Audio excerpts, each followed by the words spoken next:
Hey, Richard. I gotta be honest, in the world of spin-offs, this is the one I would have wanted to see. Oh man, without a doubt. Am I wrong?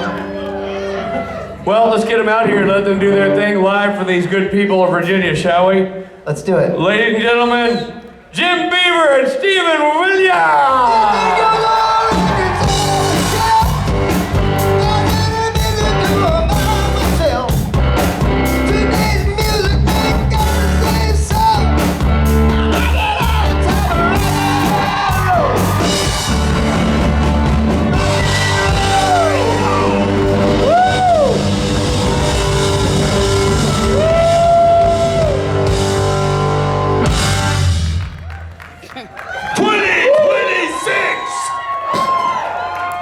Hello, idiots. I'm gonna just start yelling out shit, so don't pay no attention to whatever I say. Don't worry, they won't. Are they trying to blind us?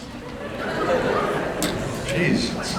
Good job. Apparently there's 2 suns in Norfolk. Right. Somebody do something. They're bothering me, Jim. The lights are. What light? On a serious. You've now blinded Jim. Just want the lighting people to know you've now blinded Jim Beavers. Yeah, that helps a little bit. Yeah, well. Why are you all here? Well, that's the first thing I'd want to know. Why are you all here? We ask about this panel. They always put Jim and I together for some reason. It's the problem. Nobody else will sit with him. Right, it's one of the worst mixtures you could ever find. And we wonder why you guys come to watch us kibitz. I wouldn't cross the street to see us. See what I mean? He started already. Are we gonna do this? Remedy. That's First of all, bright. what? That's bright. The light. You were talking about them. I'm blinded now too by the You're light. deaf? And deaf. Blinded and. Yeah. I'd like to thank you all, firstly, for being here on behalf of myself, and I think Mr. Beaver's here. I want to thank you for being anywhere at all. Thank you for being our watchers, our fans, I guess, our viewers. Thank you for that. We really appreciate that, because there's no reason for us to do a TV show without an audience. Hey man, stop that. There's no reason for us to do a show without an audience, so. Tell me something. Yes, sir. Is this worse than Omaha? Does anybody even say we never knew what that was? To this day, we never knew what that was. You know, we always try to get you guys to write in and ask, what the hell happened in Omaha? I asked Kripke what happened in Omaha. Did he tell you? He said it was bad. It was bad. But it wasn't bad enough for them to do a spinoff. No. It was just really what we wanted for at least one episode. Let's find out what the hell happened in Omaha. Well. And who did it to? I think I did something to you, you did something to me. I killed you. I know you killed me because of what happened. Oh, I did Omaha. something that you didn't like. I think I did something that hurt somebody you cared about. Yeah, do you remember? Yeah, the line, I can't remember which I just one it was. remember killing you. That was the fun part. Yeah, I did remember the death scene? I remember. We had so much fun with the death scene. Do you guys remember the death scene where he kills me? The worm in my ear or something, or? No, the worm was in me. Oh, the worm was in him, right, which drove him to kill me. Yeah. And we did what? We did 4 takes in which I was just real. You should have been there. You would have to have been there. You remember what you did? I was way the fuck over the top. You remember what you did? Right? I have no idea what I did. Oh, I know what you did. But we got to a point where the director went, all right, we're doing one last one. And I had, apparently been so dramatic, he was just tired of it. He goes, all right, we're gonna shoot this one. And Stephen, you're already fucking dead, okay? We don't want to watch you die again. He kept he kept ad-libbing. The first take we did, I stab him, he goes, ow, ow, ow, Bobby, Bobby, Bobby, this is way worse than Omaha.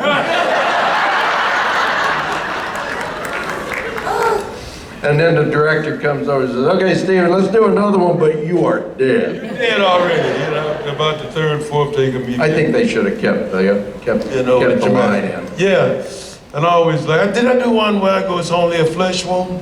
It's only a flesh wound. All right. All right, let's get this, I'm up for getting this Q&A going. Sure. Oh, there's people. We have no material. Let's put this together. We got to work out a routine. Joe. This isn't it? Yeah, they put us together and we have to ad-lib and, you know, like I said, we don't know why you guys came. I think fast enough for both of us. Okay, dynamite. So get your thinking caps on, and we're gonna do this Q&A. And They've done this before, let's just go. Let's go. Hi. No, I need to preface a little bit. Oh, geez, Louise. Yeah. No, I just want you to know that for me, for my part, you can ask any question you want. There's nothing off the table. There's no subject that you cannot broach, whether it be personal or professional. Feel free to ask it. I will always answer you honestly. And if I don't want to answer, I'll just tell you I don't want to fucking answer none of your business. You know, whatever it is I need to say, but do not be afraid to put it out there. Be afraid. Ask the things you... Be very afraid. If you've always wanted to know, that one thing you've always wanted to know about, what's my name? Rufus. And or Steven, okay? You ready? I'd ask you to check your driver's license, but I think they took that away from you, didn't they? Long time ago. Yeah. They should have. 1, 2, 3, bam! Hi, my name is Paige. We were conversation. My kind of girl. Yes. My question is, if you guys had a spin-off show, what would the spin-off show be called, and what would the pilot episode look like? Bobby and some guy. She said spinoff, didn't she? Yeah. She used the word spinoff? Yeah. I kind of like that. Bobby and some guy.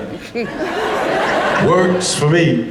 See, anything works for me as long as there's a paycheck at the end of it.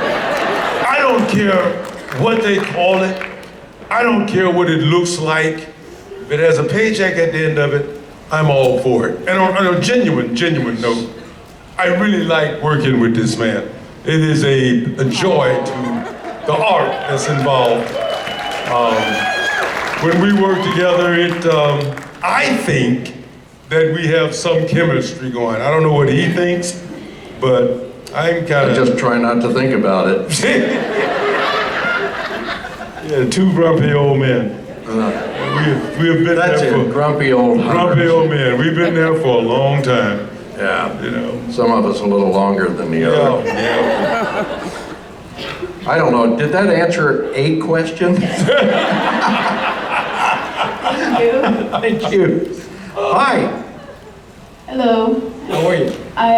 So I go to a lot of concerts, and I was wondering if y'all been to any good concerts. Me, I haven't been to a concert. I remember the one concert I went to was a Michael Jackson concert. I think he was the greatest entertainer on the planet, as far as I've been alive. But it's the only concert that I can really remember. I'm a baby boomer. Maybe the only thing.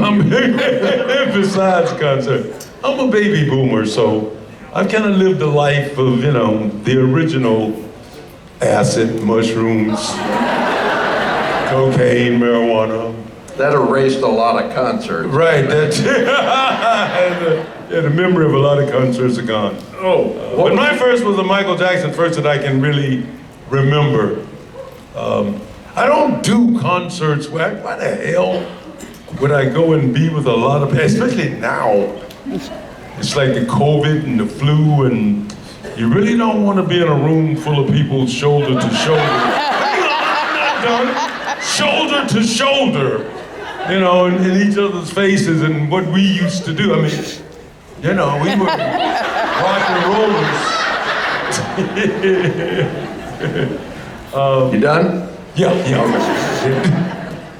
I don't remember the question, it was so long ago, but I remember my first concert. It was it was Janis Joplin and Big Brother and the Holding Company. I had an appreciation for Janis There Joplin. were two backup groups. One of them I had heard of, called the Steve Miller Band. I remember the Steve Miller Band. And the other one I had never heard of. At the time they were called Chicago Transit Authority. Then they just became Chicago. That was my first concert. Does anybody really know what time it is? Yeah, it's 3:28. Really We're in care? trouble. Nobody cares. Right, yeah, I mean, no, for a clap, real quickly, clap if you know what the hell we were just talking about. Okay, great. You're older than you look. Did we come anywhere near your question? Yes, you did. Oh, okay. Thank you. All right. Hit it, 2, 3, 4. Hi, my name's Rachel. This is my first con and first question, actually. Oh, it's all downhill from here. So my friend got me into Supernatural. I'm about 8 seasons in. I know, spoilers, but I'm okay. I'm just happy to be here. But I've seen you guys as like a father figure and like mentor and like someone to look to for advice, and you just helped me out a lot. So I would like to know, who did you look to in your life for guidance and advice, and someone who mentored you? In my case, it was Julius Caesar.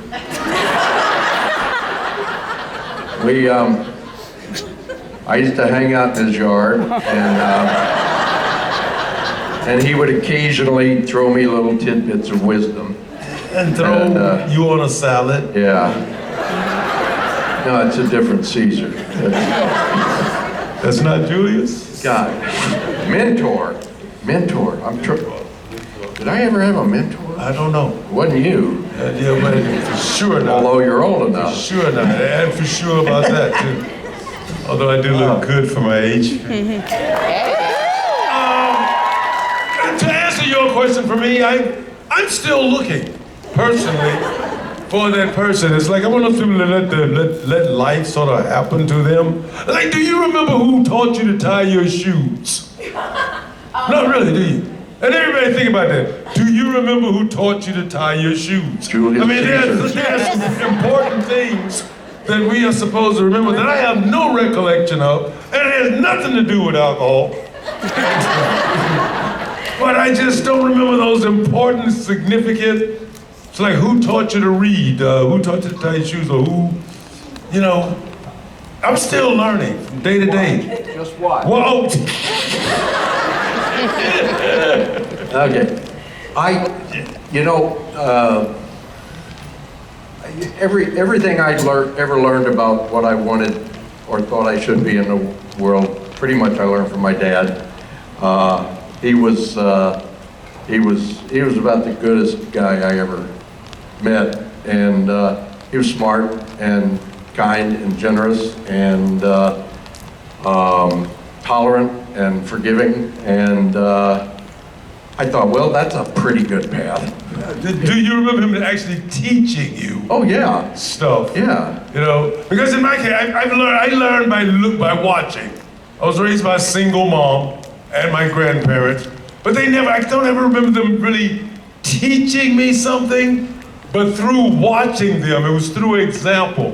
Like my grandfather was a Baptist minister, and just watching him on a daily basis, and watching my grandmother, and I grew up on a farm, you know, part of my life, and just observing. I mean, to answer that question, observation has been my teacher. Nobody set me down and told me certain things. It's like I've always known it was wrong to steal. Nobody had to tell me that stealing was wrong. Nobody had to tell me that lying was wrong. Think about your lives that way. What did you really learn by just observing, and what did you learn by somebody trying to drum it into you or quote unquote teaching you? So that's my learning thing. I just watched the world and did what felt good. And I think I'm a good person. It lets you know who you are too. If you're really paying attention to yourself, it lets you know who you are as a human being by the things that you are comfortable with. If you're comfortable with stealing, you're a fucking thief. You're comfortable with lying, you're a fucking liar. Just be, aware of what you're comfortable with, and it'll tell you who you are. I feel like I'm at a Tony Robbins seminar. Thank you. Thank you so much, you're both amazing. Hi. Hi, how are you? Pretty good. Good. My name is Jackie. Hi, Jackie. And so I have a sort of a two-part question. One is, how long have you two personally known each other? Have you worked together before? Was Supernatural the first time? And then the second part of it is how much of Rufus and Bobby's relationship is Steve and Jim. I knew that. I was going to say Bobby, and I'm sorry. But how much was on the page, and how much was what you brought to it, and what the writers wrote to once they saw the two of you together? I absolutely agree that there is a chemistry between you that you just can't. Yeah, but we're having that looked at. We got over that, didn't we? When did the show start, Jim? What year? It started in 2005, and we met in season 6. No shit? On Was it that? Weekend at Bobby's. Yeah. Was that long into it? Yeah. 5, so that was what, 2010? Maybe, when we met? I don't know, what's 5 plus 5? That would be 10. It's that 16 that threw me off. Yeah. That makes it either 11 or 9. Narrowed it down. Yeah, I met Jim when we started the show. That was our first The day meeting. that Rufus showed up with a Lamia in the back of his car was the day we met. What did I have in the back? The Lamia, the thing with the Japanese monster with the teeth. Oh yeah, in the trunk of the car. Yeah, and he showed up and we did our first scene, and I went over to the director and I said, am I gonna have to work with this guy a lot? Because I discovered that somewhere not too deep inside in Stephen is a writer trying desperately to get out. And he was getting out by making up lines in the middle of the scene that I had no awareness of. And I kept thinking, my next line does not match what he just said. Sort of threw him off, we have something called a cue. Yeah. But your cue and... Yeah. I never threw him the right cue. My cues from him were deeply hidden. And that's when we met. So that would have been 2010, 11, somewhere in there. Yeah. And we've been mortal enemies ever since.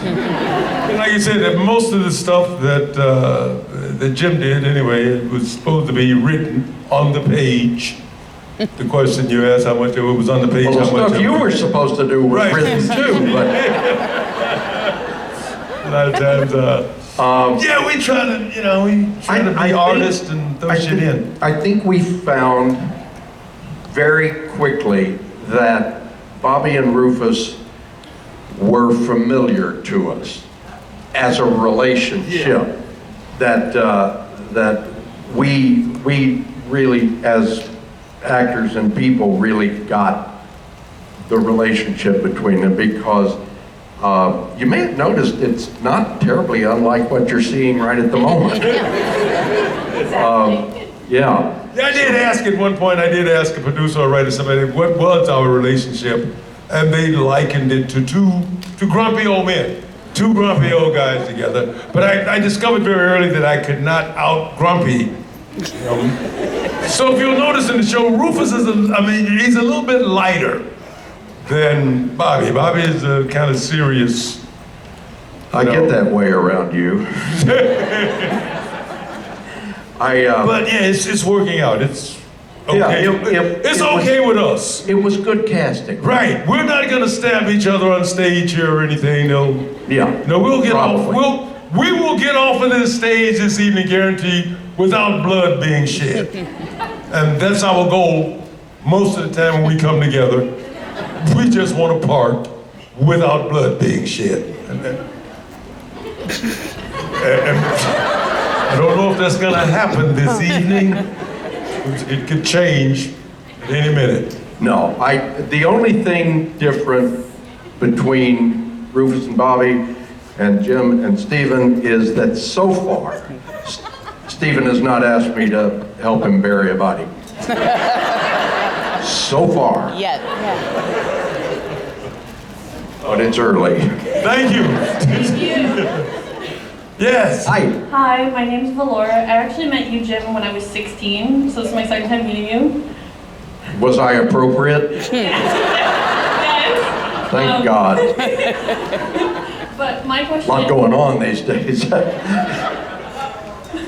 my question is how do you think your characters would have reacted to the whole Demon Dean Mark of Cain arc?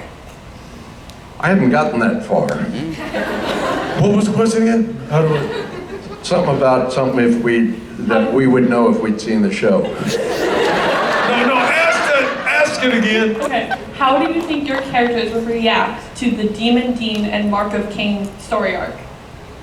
To the human being. To the Demon Dean. To the Demon Dean. Mark of Cain story Mark of arc. Cain story This would arc. make sense if you had seen any of it. Right. This is a Jim question. And we have this trouble every time we do this. I have a hearing problem, apparently. Among others.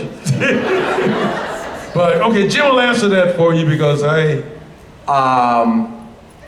have no idea how I would, when people say, I'm sorry. When people tell you what they would. 15 years, that's the first time he's ever said that. When people tell you what they would do under a circumstance, it's a fantasy, they're lying.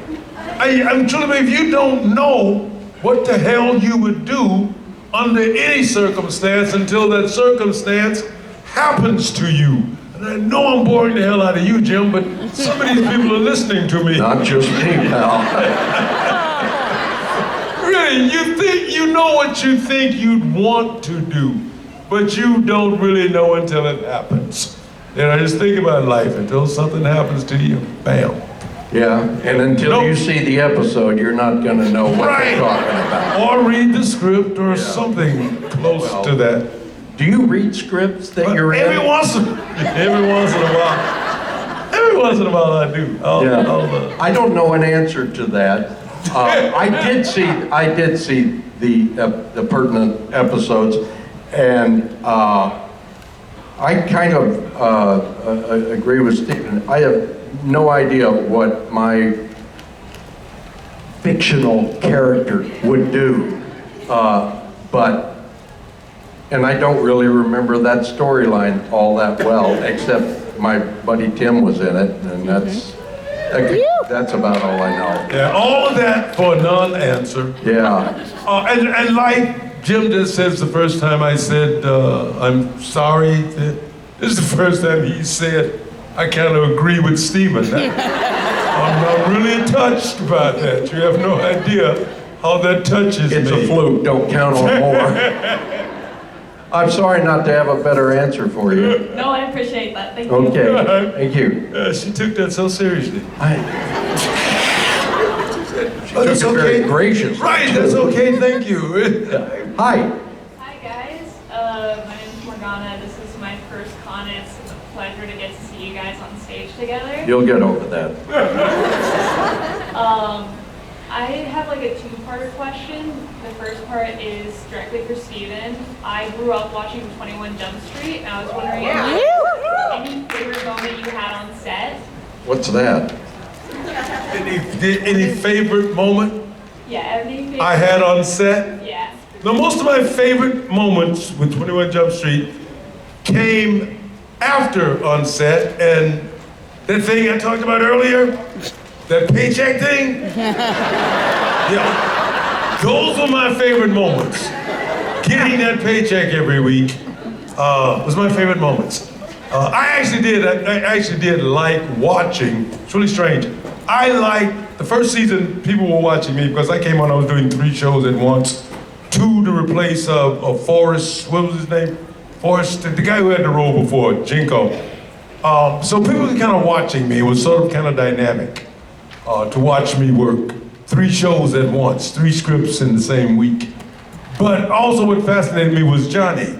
Johnny is actually a fascinating young man, and his character, he spent a lot of time trying to get fired. I mean, after the first season, they told this kid, you're gonna be a star. All you need to do is get out of your contract for 21 Jump Street, because we all had 5-year contracts. And he had to be released from his contract in order to go on to his movie career. So it was fun to watch him try to do shit to get out of his contract. And he would come in every day with the intention of getting fired. And he did that for 3 years. And they finally fired his ass. They finally, remember, we did 5 seasons, Johnny only did 4. So they finally let him out of his contract so he could go on. But I also liked that show. I know this will be over in a minute. I also liked that show because it was a very socially relevant show. If you watch 21 Jump Street at all, we broached a lot of topics involving teens, teen pregnancy, home abuse, teen suicide, et cetera, et cetera. And we did some good storylines on those topics. So I did enjoy that sort of thing. The second part was, what do you think interactions between Captain Fuller and Bobby and Rufus would be like?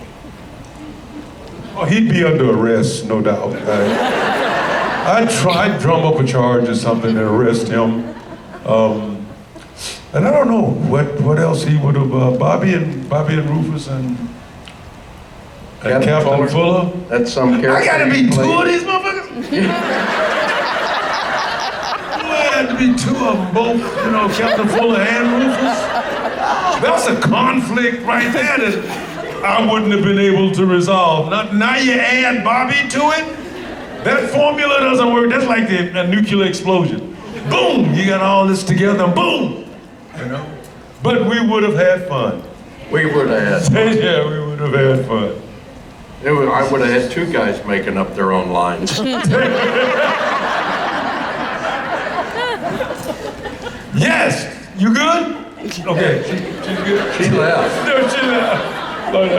Hi, I'm Kim. I'm glad you're both here. So I'm going to kind of piggyback on that a little bit. Steven, my husband, and I saw you years ago at an X-Files convention. My question is kind of similar. She said, what would Mr. X say to Rufus if they met? And what would Bobby say to your character in the boys' gym? First of all, my oldest daughter is named Kim, so, and I can't answer that question. I thought you said she was gonna, I thought you were gonna say she was named X. No, Kim. I can't answer that without having to kill you afterwards, because X was such a mysterious character that I don't even know what X would have done. We still never learned. Did any of you guys ever watch X-Files? Yeah. We don't know whether X was a good guy, a bad guy, who he worked for. There's so much that we did not learn about X. So there's so much that I would not be able to tell you, because I have no clue what X would have done, because we didn't get a chance to, they didn't write that.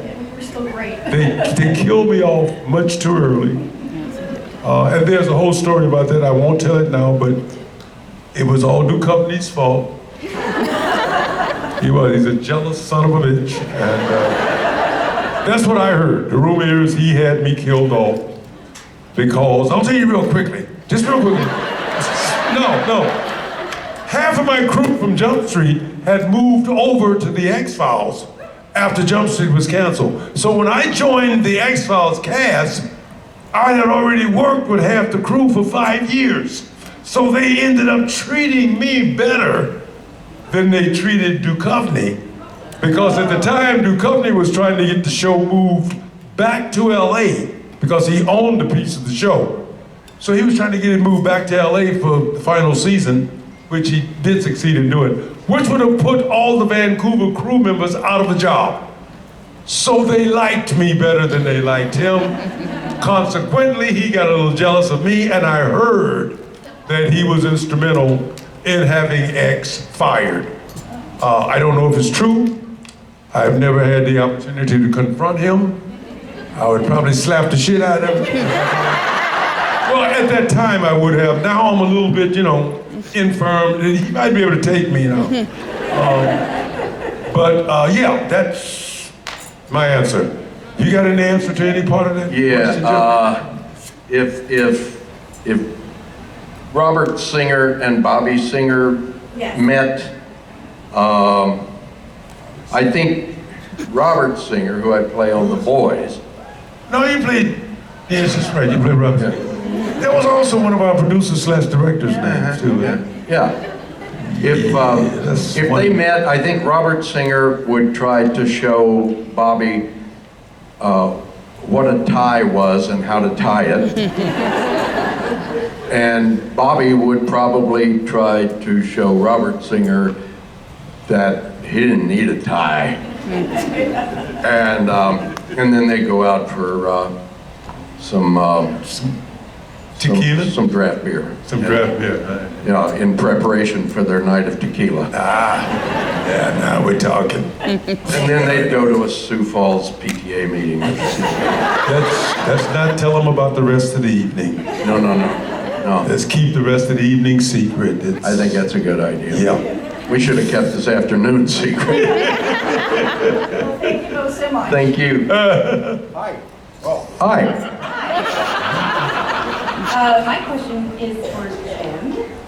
If you could answer as Bobby was. Have I got to be quiet now? Am I quiet? No. Okay. Talking to Jim. Who's your favorite idiot, Sam or Dean? You're presuming either one of them makes a cut. Oh, jeez. I get asked a variation on this quite often, and the answer is whichever one I'm talking to at the moment. Because they are both highly qualified for that job. Agents. Yeah. So, I don't have a favorite, and you probably knew that when you asked it, didn't you? I kind of figured they each have a special place in your heart. They do. It's buried deep. But, no, they're both very good at being idiots. They're almost professional level, almost. So, thank you. Thank you. Hello. Hi, my name's Katrina. You guys have been on so many projects outside of Supernatural. If you could have picked one to revisit or have done more with, which one would you have picked and why?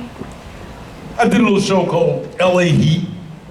It was a foreign first run show with co-star Wolf Larson. It was like Lethal Weapon for television because we used a lot of stock footage from B videos that this company made. I would choose that show. And if you never saw LA Heat, I don't know if you know what the hell I'm talking about. But it was one of the most macho shows I've ever done.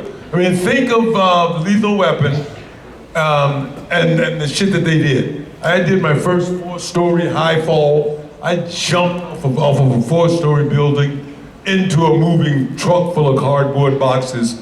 Did a lot of my own stunts. I mean, it was just a macho kind of thing. They let us do shit that a major studio would not have let us do. Which is why you can't get out of your chair. Right, exactly.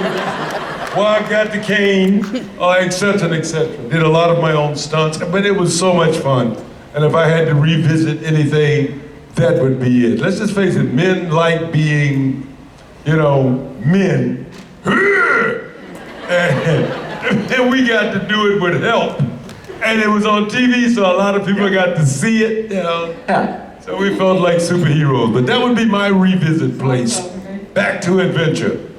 Mine would be, I would have happily done Deadwood for the rest of my life. I could have done that show forever. And unfortunately, they didn't do that show forever, so, but that was... Nearly long enough. Yeah, well, it was, I never got tired of being there. I never stopped being thrilled to be there. And it was the greatest acting experience of my life. So, yeah, no question about that one. That's awesome. Thank you guys for your answer. Thank you. Hi. I actually first have a message for you, Jim, Uh-oh. from an old Deadwood friend. Ashley Kemper says Oh my gosh. hi, and she sends her love. Thank you. Thank I you. am actually her baby sister. What? Really? Oh, wow. That's cool. She wanted me to give you that message for her. Ashley was on Deadwood for, I guess, the whole 3 years we were on, and she is a lovely lady and a terrific and brave and stalwart colleague on the show. So I'll have to tell her you said that. please do, please do. Absolutely. But I'm going to ask my son's question because he's too afraid to come up here. He was wondering if you guys got to keep your vehicles the way the guys got to keep an Impala. Yeah. Supernatural let you keep your character's car. My character didn't have a car, did he? Oh yeah, I did drive a truck once. Yeah, you were driving a truck once. Yeah, once I was driving a truck. That was the weekend, the swallowing the ring yeah, and swallow the ring. Weekend at Bobby's. Yeah. They let you keep that? Yeah, no, you got to be a little higher on the food chain to get to keep your car. You get to keep anything. Yeah, they did. I was on Deadwood for 3 years, and they wouldn't let me keep my hat. So, you know. That's what, did anybody see Friday the 13th? When Jason Goes to Hell, the final Friday? Well, yeah, the same piece of clothing. That cowboy hat, I chose it for my costume, because they had a whole different costume thing in mind for me. And I said, I want to do this with, as a cowboy. And I wanted that. I tried 3 times to steal that fucking hat. It caught me every time, made me return it. But yeah, we don't get to keep stuff. You're really lucky if you get to keep anything from a show. Or like Jim said, you're high up on the, food chain. Yeah, you get, there are certain people on the show who got to keep stuff. We weren't too. And they were the people who could afford not to be given cars. So, yeah, I did keep a little ceramic frog from Bobby's Kitchen. It's not the same thing as a car, but it's just as good.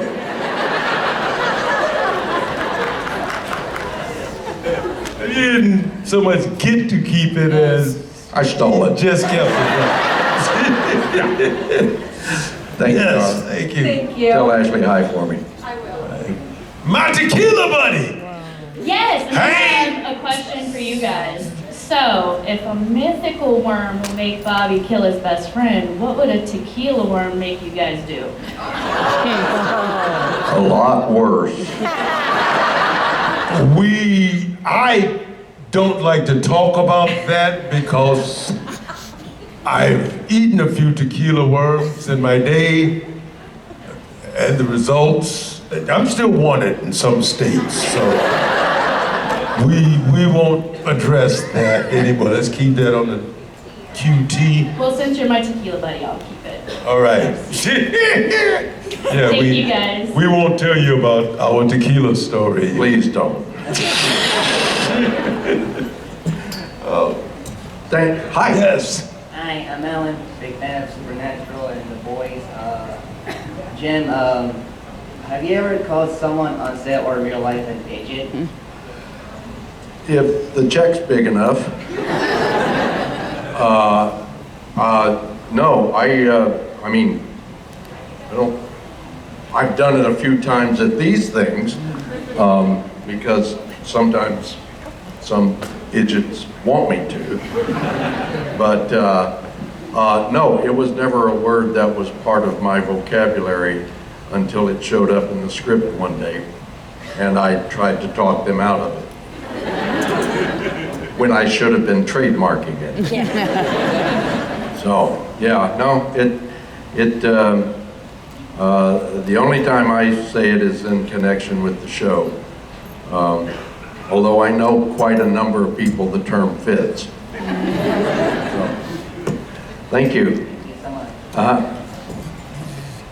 I'm Nick from Virginia Beach. I wanted to know, how would Creighton Duke handle learning about the world of supernatural after defeating Jason? And Bobby, how would Bobby on The Boys handle learning about this world of angels and demons and skinwalkers when he became president? How would those characters handle this? You people do know that all this shit is fantasy, right?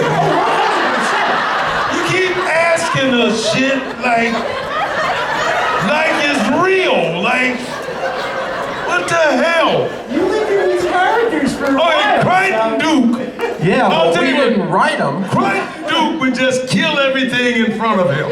If you were labeled, you might remember what Crichton Duke was. He was a fucking bounty hunter.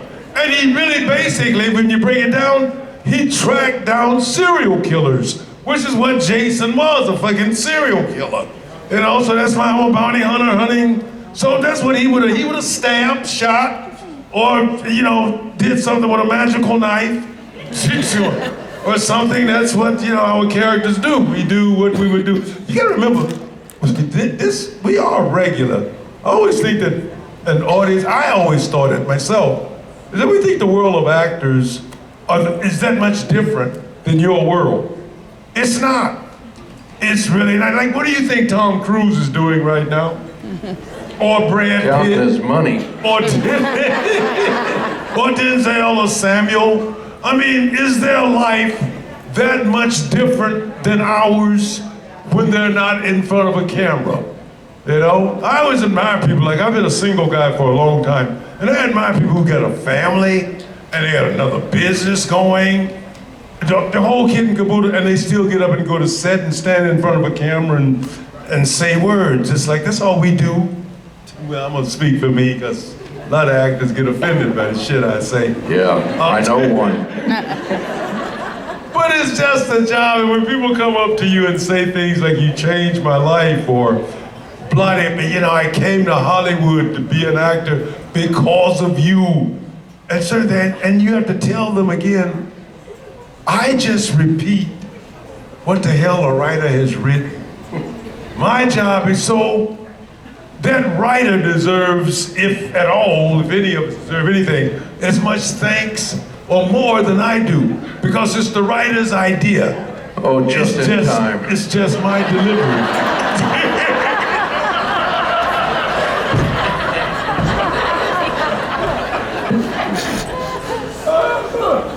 Yeah, we just deliver the lines. We don't know any more than you do, man, about any of this shit. And sometimes we deliver lines the writers didn't write. Thanks, guys. Okay, well, we wasted another afternoon of your lives here.